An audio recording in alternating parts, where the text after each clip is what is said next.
పేద మధ్యతరగతి ప్రజల అవసరాలకు అనుగుణంగా అభివృద్ధి కార్యక్రమాలు నిర్వహిస్తున్నామని మంత్రి తలసాని శ్రీనివాస్ యాదవ్ అన్నారు. ఇంట్లో జరిగే చిన్న చిన్న వేడుకలను నిర్వహణకు పేద మధ్యతరగతి ప్రజలు ఫంక్షన్ హాళ్లకు లక్షల రూపాయలు ఖర్చు చేయాల్సి వస్తుందని అన్నారు. చంద్రాయనగుట్ట నియోజకవర్గ పరిధి ఉప్పుగూడలోని మహంకాళి ఆలయం పక్కన 4.9 హాల్ నిర్మాణ పనులను ప్రారంభించారు. ఇక ఈ సందర్భంగా ప్రభుత్వం G+3లో మల్టీపర్పస్ ఫంక్షన్ హాల్ నిర్మిస్తున్నట్లు మంత్రి తలసాని తెలిపారు.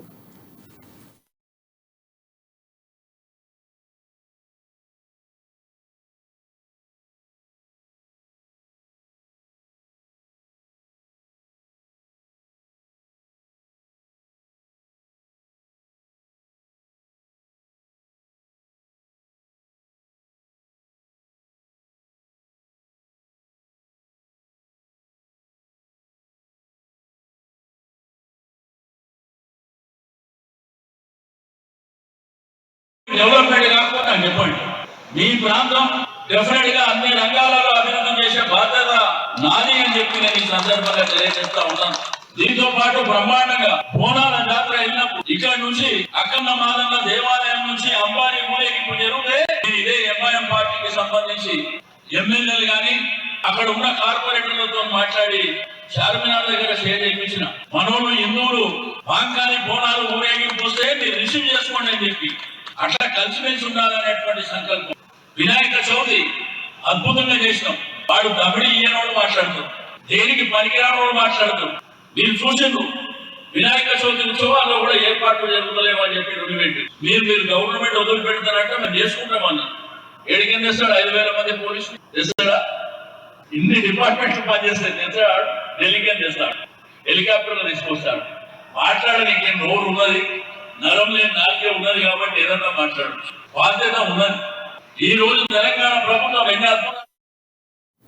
ఇక భవిష్యత్తులో ప్రపంచ దేశాలకు విత్తనాలు ఆహారం అందించే దేశంగా భారతదేశం ఉండబోతుందని, దీంట్లో తెలంగాణ రాష్ట్రం స్థానంలో ఉంటుందన్నారు మంత్రి నిరంజన్ రెడ్డి.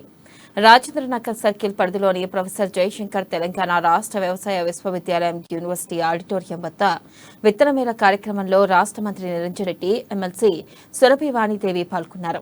ఈ సందర్భంగా భారతదేశంలో ఎక్కువగా వ్యవసాయం ఉన్న రాష్ట్రం తెలంగాణనే అని చెప్పారు. ఇక వర్షాకాలం రాకముందే విత్తనాలు పంపిణీ చేస్తున్నామని, వ్యవసాయ రంగంలో దేశానికి తెలంగాణ రాష్ట్రం తలమానికంగా ఉందని చెప్పారు.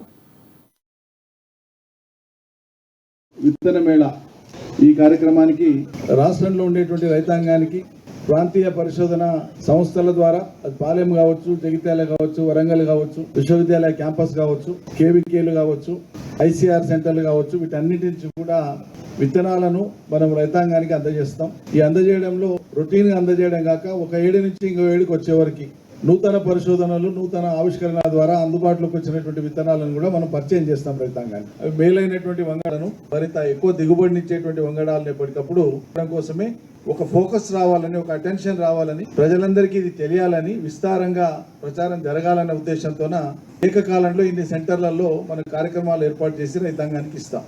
పోటీ ప్రపంచం కాబట్టి ఓపెన్ మార్కెట్లో ఉండే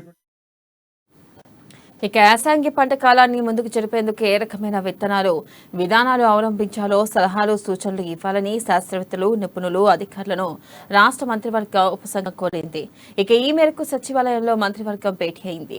ఉపసంఘం తొలి సమావేశంలో యాసంగి వరి పంట కోతల ఆలస్యం మూలంగా అకాల వర్షాలతో జరిగే నష్టంపై చర్చించేందుకు మంత్రివర్గ ఉపసంఘం ఏర్పాటు చేశారు. ఇక తదుపరి సమావేశంలో మరింత లోతుగా అధ్యయనం చేసి సలహాలు, సూచనలు ఇవ్వాలని శాస్త్రవేత్తలు, నిపుణులకు మంత్రులు సూచించారు. అలాగే యాసంగి సాగులో యాజమాన్య పద్ధతులు, తక్కువ కాలంలో తక్కువ పెట్టుబడితో ఎక్కువ దిగుబడి ఇచ్చే వరి రకాల సాగుపై, ఇతర అంశాలపై కూడా ఈ సమావేశంలో విస్తృత చర్చించారు. ఇక ఈ సమావేశంలో వ్యవసాయ శాఖ మంత్రి సింగిరెడ్డి నిరంజన్ రెడ్డి, హాజరైన గంగుల కమలాకర్ రెడ్డి, ఎర్రబెల్లి దయాకర్ రావు, కొప్పుల ఈశ్వర్, ఇంద్రకరణ్ రెడ్డి పాల్గొన్నారు.